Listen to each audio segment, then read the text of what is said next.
अॼु जी कहानी आहे चिड़िया ऐं गौतम बुद्ध जी कहानी।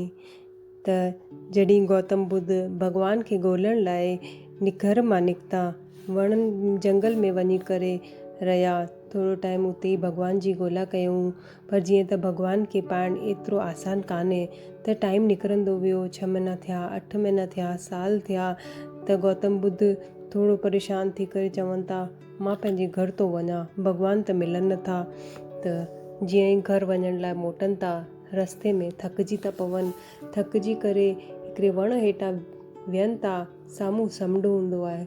त वेठे वेठे उन्हनि जी निगाह हिकिड़ी नंढी चिड़िया ते पए थी, जेकी पंहिंजी चोंच में थोरो थोरो पानी समुंड मां खणी करे ॿाहिरि उछलाए करे वापसि वञे थी। समुंड मां थोरो पाणी खणी वापसि थी उछलाए।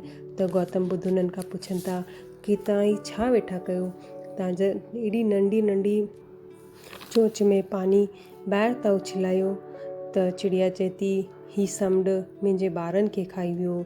हिकिड़ो दफ़ो मां घर में जॾहिं कान हुअसि, मुंहिंजा ॿार नंढा वेठा हुआ, पर तूफ़ान आयो, मुंहिंजा ॿार हिन में किरी पिया ऐं समुंड में ॿुॾी करे मरी विया। त मां हिन समुंड खे कीअं बि करे ख़ाली कंदसि।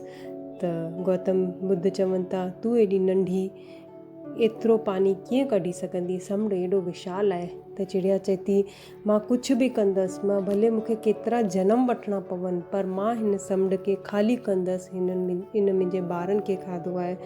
त सोचे करे गौतम बुद्ध थोरो चिंता में पइजी था वञनि ऐं सोचनि था, हीअ एॾी नंढी चिड़िया पंहिंजे ॿारनि जो बदिलो वठण लाइ पूरे समुंड खे ख़ाली करण लाइ तयारु थी वई आहे, ऐं मां भॻवान खे ॻोल्हण लाइ थोरो वक़्त में ई थकिजी पियसि।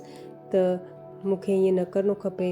इहे सोची करे वापसि जंगल में था वञनि, प्रभु जी ॻोल्हा में था निकिरनि ऐं अंत में भॻवान खे प्राप्त करे पंहिंजो जीवन सफलता मनाइनि।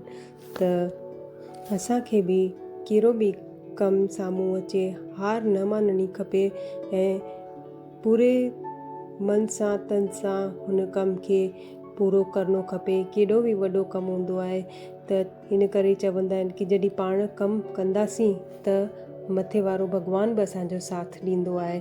त इन करे चवंदा आहिनि, हिमत मर्दा तो मदद खुदा। अगरि तव्हांखे बि कहानी पसंदि आई हुजे त मुंहिंजे चैनल खे सब्सक्राइब कजो, स्टोरी खे लाइक ऐं शेयर कजो, कमेंट लिखी ज़रूरु ॿुधाइजो कि हीअ कहानी कीअं लॻी।